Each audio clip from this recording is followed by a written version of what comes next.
नमस्कार दोस्तों। हम अपनी ज्योग्राफी कर रहे थे, तो ज्योग्राफी में आगे हमने अभी तक क्या देख लिया था? प्रत्यक्ष, अप्रत्यक्ष और सूक्ष्म वैज्ञानिक विधि के द्वारा आंतरिक पृथ्वी की आंतरिक भौतिक संरचना के बारे में जानकारी हम ले रहे थे। उसी क्रम में अब हम आगे बढ़ गए हैं, जिसमें है हमारा अभिनव विचार।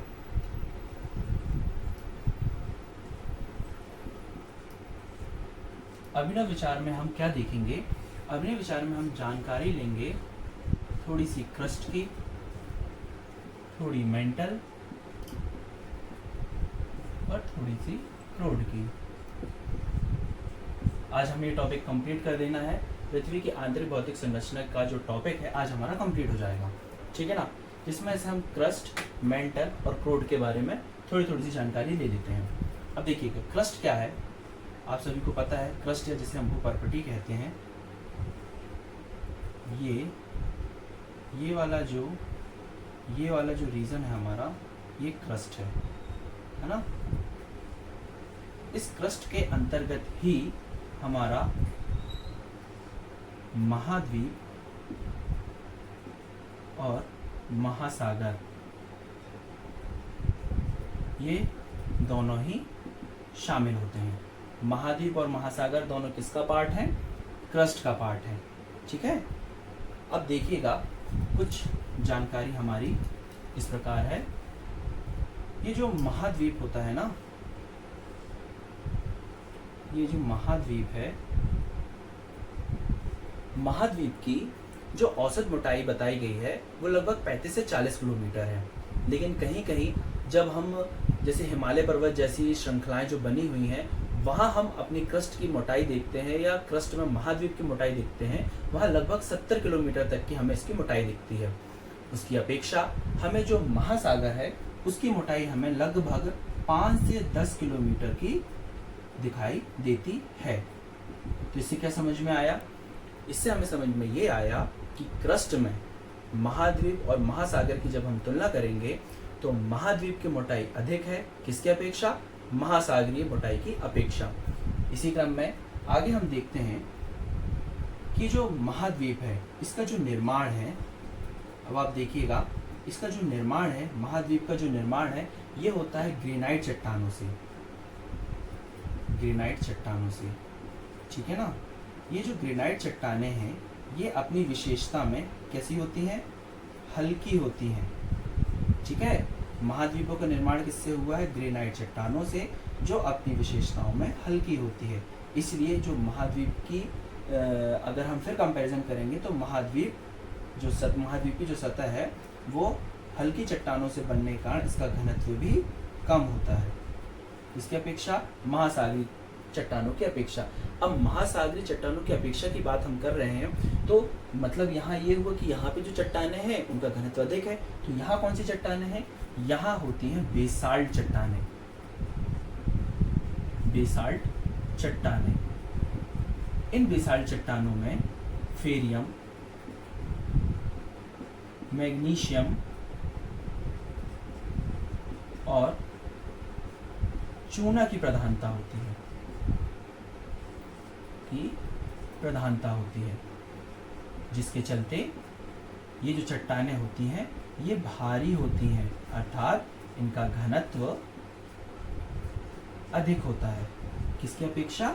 महाद्वीपीय चट्टानों की अपेक्षा, ठीक है ना? यहाँ तक समझ में आया? ये कंसेप्ट हमारा बहुत आगे तक जाएगा, इसलिए इसको बहुत अच्छे से पढ़ना।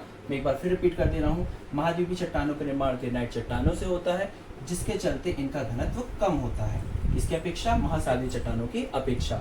वहीं महासागरीय जो सतह है उसका निर्माण होता है बेसाल्ट चट्टानों से, जिन पर फेरियम, मैग्नीशियम और चूना की प्रधानता होती है, जिसके चलते ये भारी होती हैं, अर्थात इनका घनत्व अधिक होता है, ठीक है।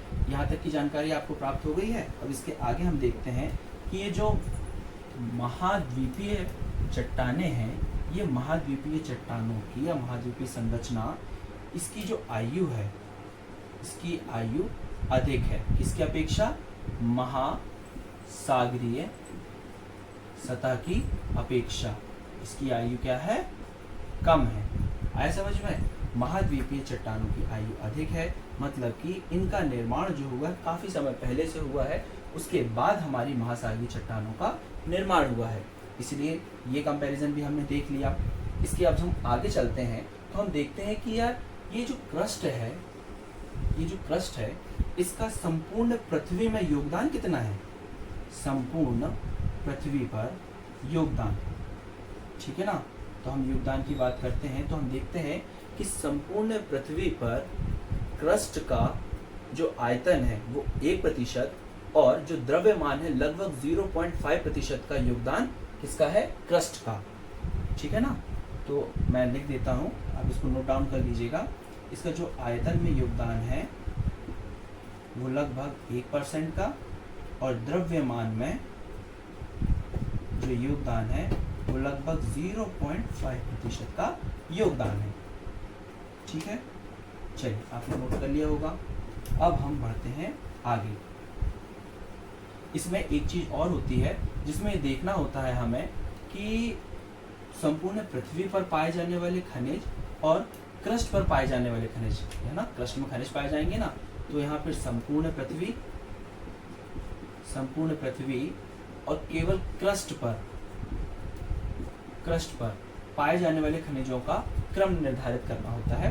तो इस क्रम को मैं लिखकर एक पिक्चर के रूप में उसमें लगा दूंगा वीडियो में, तो आप वहां से नोट कर लीजिएगा। उसमें मोस्टली पूछ लिया जाता है कि क्रस्ट पर निम्नलिखित में से इनके घटते हुए क्रम में जमाइए, है ना, ऑक्सीजन, लोहा, सिलिकॉन, मैग्नीशियम, ये सारी चीज़ें उसमें पूछी जाती हैं। तो मैं उसको लिखकर, क्योंकि अगर यदि मैं अभी यहाँ पर लिखूंगा तो हमारा टाइम ज़्यादा जाएगा। अभी हम ज़्यादा से ज़्यादा कंसेप्ट को समझने में कोशिश कर रहे हैं, उसमें टाइम हम ज़्यादा देने की कोशिश कर रहे हैं। चलिए ठीक है, ये हो गया हमारा मेंटल। बहुत ज़्यादा जानकारी नहीं, थोड़ी थोड़ी जानकारी ही है इस विचार में। ठीक है, अब आता है हमारा मेंटल। तो मैं मेंटल को यहाँ लिख लेता हूँ, मेंटल। अब प्रीवियस क्लास हमने ली है, जितने भी ली है उनको समझ में आ गया होगा मेंटल का हिस्सा कहाँ होता है। ये हो गया हमारा क्रस्ट, ठीक है, और ये वाला हिस्सा हो गया हमारा मेंटल का। ये हिस्सा होता है मेंटल, ठीक है ना। इसकी गहराई कितनी है, इसकी मोटाई या गहराई बोला जाए तो इसकी गहराई या मोटाई लगभग 2900 किलोमीटर तक है। ठीक है ना, ये तो हमें पहले से पता है, हमने इस चीज़ को पहले भी पढ़ लिया है। अब हम देखते हैं कि इसमें क्या कंसेप्ट है। इसमें थोड़ा सा पहले भी हम पढ़ चुके हैं, वही कंसेप्ट है।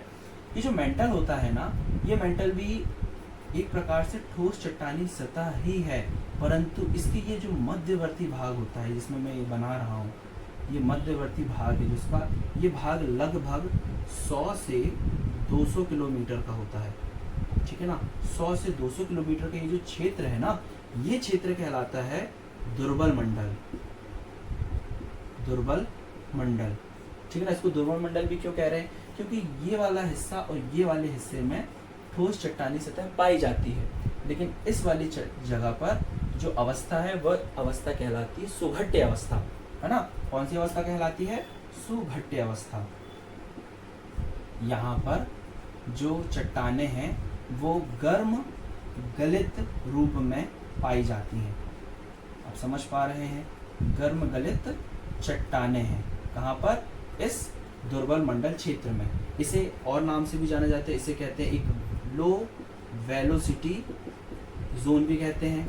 आप समझ पा रहे हैं लो वेलोसिटी जोन क्यों कह रहे हैं। जब हमने पी और एस वेव देखी थी, वहाँ हमने समझा था कि इस वाले रीजन पर जो एस वेव है वो विलुप्त हो जाती है ना, देखा था ना, एस वेव विलुप्त होती है और पी वेव चलती रहती है, जिससे ही पता चला है कि इसके मध्यवर्ती भाग में कोई ऐसा क्षेत्र है जहाँ पर तरल क्षेत्र है या द्रवीय क्षेत्र है। ठीक है ना, तो ये हमें समझ में आ गया। अब ये जो क्षेत्र है दुर्बल मंडल क्षेत्र, ये वही क्षेत्र है जहाँ पर क्या पाया जाता है, मैग्मा। क्या पाया जाता है, मैग्मा का ये मुख्य स्रोत है। यही वह क्षेत्र है जो मैग्मा का उत्पादन करता है। ठीक है ना, अब यहाँ से हमें समझ में आ गया है। ये हो गया हमारा मेंटल। अब फिर हम देख लें कि भैया मेंटल का संपूर्ण पृथ्वी में योगदान कितना है। तो देखिएगा, संपूर्ण पृथ्वी में जो मेंटल है ये काफ़ी रोल रखता है। जैसे आयतन में लगभग 84% भाग मेंटल के अंतर्गत आता है पृथ्वी का। और द्रव्यमान की हम बात करें तो ये द्रव्यमान में लगभग 67% भाग, द्रव्यमान का 67% भाग मेंटल के अंतर्गत शामिल होता है। ठीक है, यहाँ तक आपको समझ में आ गया होगा। चलिए अब हम देखते हैं क्रोड।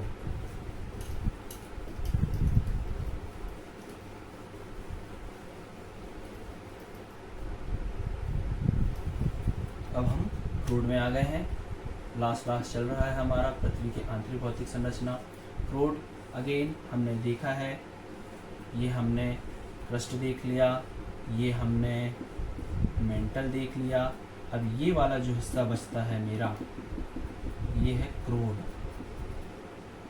ठीक है ना, ये क्रोड या कोर कहते हैं जिसे। तो ये जो हिस्सा है इसकी गहराई या मोटाई कितनी है, तो वही 2900 तक हम आ चुके थे। और हमने पहले भी पढ़ा है कि सतह से केंद्र के बीच की दूरी कितनी है, 6370 किलोमीटर। तो इसकी गहराई कितनी हो जाएगी मेंटल के बाद, 2900 से 6370 किलोमीटर की इसकी गहराई 2900 से हम देखेंगे। ठीक है ना, इसकी गहराई हमें ये पता चल गई। और बाकी हमें चीज़ें पता ही है कि यहाँ पर भी ये अत्यंत अधिक घनत्व वाला क्षेत्र है, अत्यधिक घनत्व वाला क्षेत्र है। ठीक है ना, हमें यहाँ पे P और S दोनों वेव दिखाई देती है और उनकी गति भी सर्वाधिक हमें कहाँ दिखाई देती है, क्रोड। और उसमें भी खासकर इनर क्रोड, है ना, इनर कोर में हमें चीजें दिखाई देती हैं। ठीक है, अब इसमें योगदान की अगर यदि बात कर ली जाए तो इसका योगदान कितना है, इसका आयतन में जो योगदान है लगभग 15% योगदान है ना। और जो द्रव्यमान है, द्रव्यमान में इसका जो योगदान है लगभग 32.5% इसका द्रव्यमान में योगदान है। इसका मतलब अगर यदि मैं एक लाइन में बोलूं तो संपूर्ण पृथ्वी पर क्रोड के अंतर्गत 15% आयतन और 32.5% आयतन शामिल होता है, इसका क्रोड का। चलिए अब हमने लगभग पृथ्वी की आंतरिक भौतिक संरचना के बारे में जानकारी प्राप्त कर ली है। तो अब हम ये देखते हैं कि इसके बहुआयामी महत्व क्या है। आप समझिए, हमने इतना सब पढ़ा, हमने इतनी सारी जानकारी प्राप्त की कि आंतरिक भौतिक संरचना कैसी है, इसके बारे में हमें पता कैसे चला।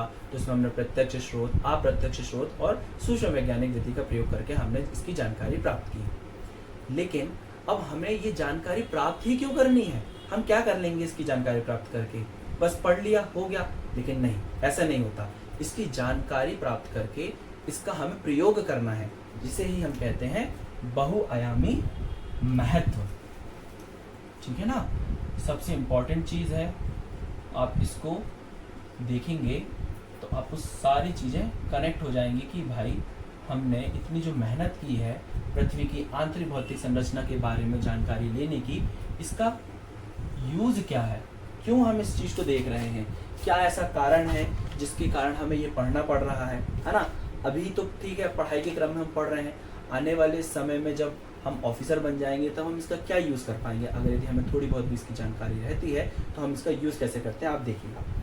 अगर यदि मुझे पृथ्वी के आंतरिक भाग के बारे में जानकारी पता चल गई, आंतरिक संरचना की जानकारी है, अब आप देखिए ना, अगर यदि मुझे आंतरिक संरचना की जानकारी है पृथ्वी की आंतरिक संरचना, तो इसमें विभिन्न क्षेत्रों में विभिन्न विशेषताएं मिल रही हैं हमें। तो उसी प्रकार जब हम सतह में भी देखेंगे तो वो पर्टिकुलर क्षेत्र, कोई क्षेत्र ऐसा होगा जहाँ पे कुछ खनिज मिल रहे होंगे, है ना, खनिज मिल रहे होंगे। जैसे कि खनिजों में क्या देखोगे आप, आपने देखा होगा कि भारत में यहाँ पे है कृष्णा गोदावरी जो बेसिन है, यहाँ पे क्या मिलता है, पेट्रोलियम मिलता है ना। तो हम पृथ्वी की आंतरिक भौतिक संरचना की जानकारी प्राप्त करके विभिन्न खनिजों की जानकारी प्राप्त कर सकते हैं। ठीक है ना, जैसे पेट्रोलियम हो गया, गैस हो गई, ठीक है ना।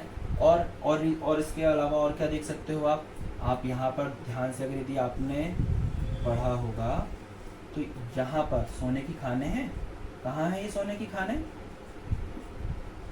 कहाँ है बताइए? ये सोने की खाने हैं हमारी अफ्रीका महाद्वीप में। तो ये जानकारी हमें कैसी लगी? ये हमें जानकारी, अगर यदि आपको नीचे दिखाई नहीं दे रहा है तो मैं एक इसको ऊपर बना देता हूँ। सोने की जो एक खाने हैं, है ना, यहाँ सोने की खाने कहाँ पर है? ये हमारी अफ्रीका महाद्वीप में। तो आप अपने लिखने के क्रम में इस चीज़ को लिख सकते हैं कि हम पृथ्वी की आंतरिक भौतिक संरचना की जानकारी प्राप्त करके निम्नलिखित उसका महत्व देख सकते हैं। जैसे विभिन्न खनिजों की जानकारी प्राप्त की जा सकती है, विभिन्न खनिजों की, ठीक है ना, विभिन्न खनिजों की जानकारी प्राप्त की जा सकती है। एग्जाम्पल में आप लिख सकते हो कि जैसे भारत में कृष्णा गोदावरी बेसिन में प्राप्त होने वाला पेट्रोलियम, साथ ही साथ अफ्रीका महाद्वीप में सोने की खाने। ठीक है, एक विशेषता ये हो गई। ठीक है, दूसरी देखिए अब क्या हो सकता है। अगर यदि मुझे पृथ्वी की आंतरिक भौतिक संरचना के बारे में पता है, उसकी जानकारी है, तो आप देखिए जो पृथ्वी पर जो आपदाएं आती हैं, भूकंप हो गई, ज्वालामुखी हो गई, सुनामी हो गई, तो क्या मुझे उसके बारे में जानकारी नहीं मिलेगी? मिल जाएगी, है ना। तो बहुआयामी महत्व में दूसरा पॉइंट इसका ये हो सकता है कि पृथ्वी की आंतरिक भौतिक संरचना की जानकारी प्राप्त कर हम पृथ्वी पर होने वाली विभिन्न घटनाओं जैसे भूकंप, ज्वालामुखी, है ना, सुनामी इत्यादि की जानकारी प्राप्त कर सकते हैं। अब इस जानकारी का क्या करेंगे? इस जानकारी के चलते हम ऐसे अधिवासों का निर्माण कर सकते हैं जो कि अधिवासों का निर्माण जहां सुरक्षात्मक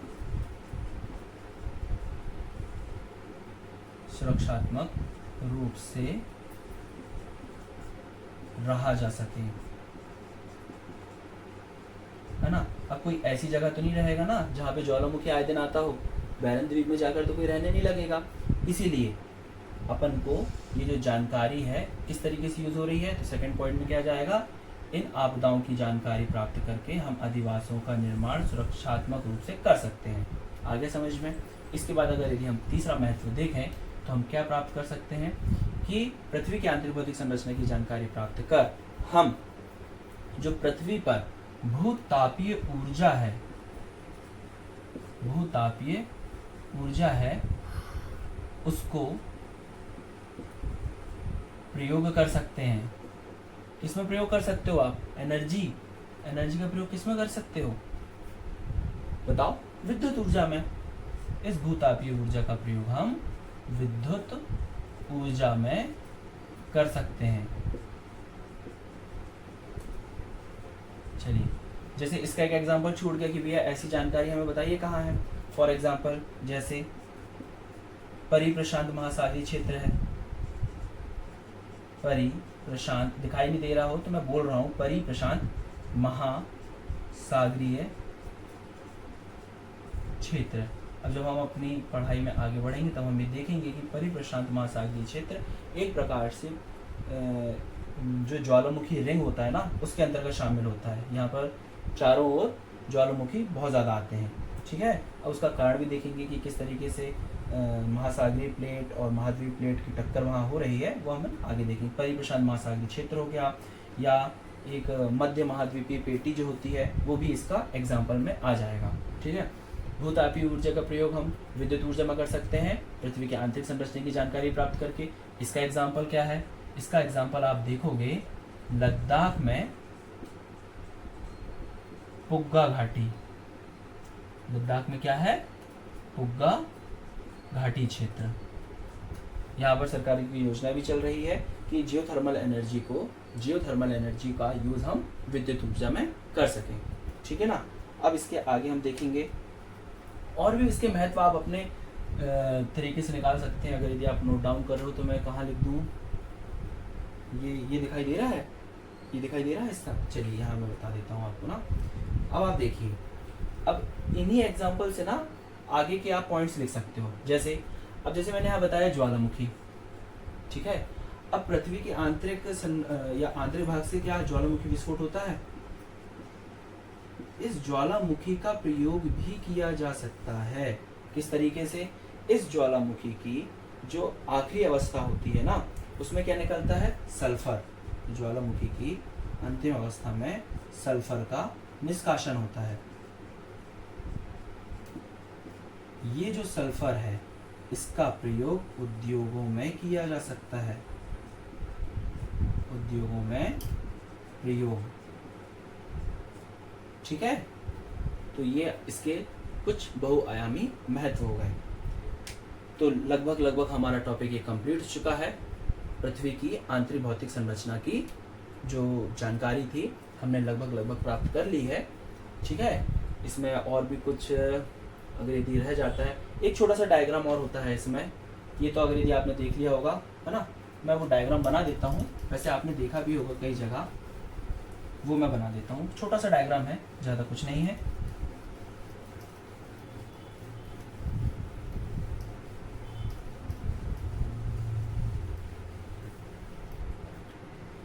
वो छोटा सा डायग्राम क्या है, वो ये है छोटा सा डायग्राम। मोस्टली पीसीएस में पूछ लिया जाता है। ये वाली संरचना क्या कहलाती है बताइए, अगर यदि किसी को पता हो तो। सियाल। ये कौन सी कहलाती है, सीमा। और ये कहलाती है नीफे। सियाल, सीमा और नीफे, ठीक है। इसको शॉर्ट में ही लिख देता हूँ, ये तो दिक्कत हो जाएगी कई को। ठीक है, ये हिस्सा कौन सा है, ये हिस्सा है हमारा भूपर्वटी का या क्रस्ट का। ये हिस्सा कौन सा है, ये हिस्सा है हमारा मेंटल का, ठीक है। और ये हिस्सा कौन सा है हमारा, क्रोड का। तो ये सियाल लिखा है, इसका मतलब हुआ यहाँ पर सिलिका और सिलिका प्लस एल्यूमिनियम की अधिकता है, ठीक है। इस परत को क्या कहते हैं, सीमा परत कहते हैं, या मेंटल को सीमा परत कहते हैं। इसमें क्या हो जाएगा, सिलिका प्लस मैग्नीशियम, और ये है जो क्रोड, यहाँ पर है नीफे। नीफे मतलब निकेल प्लस फेरियम, ठीक है ना।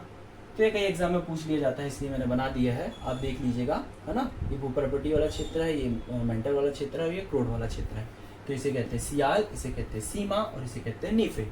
सियाल, सीमा, नीफे क्यों कहते हैं, इसका ये शॉर्ट फॉर्म है सिलिका एल्यूमिनियम, सिलिका मैग्नीशियम और निकेल फेरियम। तो हमारा ये जो टॉपिक था पृथ्वी की आंतरिक भौतिक संरचना, वो कंप्लीट हो चुका है। आपको समझ में आया होगा कि ये पढ़ना क्यों ज़रूरी है। जब हम पृथ्वी की आंतरिक भौतिक संरचना के बारे में जानकारी प्राप्त करते हैं तो उसमें जो बदलाव हो रहे हैं, उसमें जो परिवर्तन हो रहे हैं, तो वो परिवर्तन हमें कहाँ देखने मिलेंगे, पृथ्वी की सतह पर देखने मिलेंगे। पृथ्वी की सतह पर मनुष्य है या जैविक घटक हैं, तो भौतिक और जैविक दोनों घटकों को ये पृथ्वी की आंतरिक संरचना में होने वाले परिवर्तन प्रभावित करते हैं। इसलिए ये टॉपिक हमारे लिए इम्पोर्टेंट हो जाता है। तो आज हमने वाला टॉपिक कंप्लीट कर लिया है।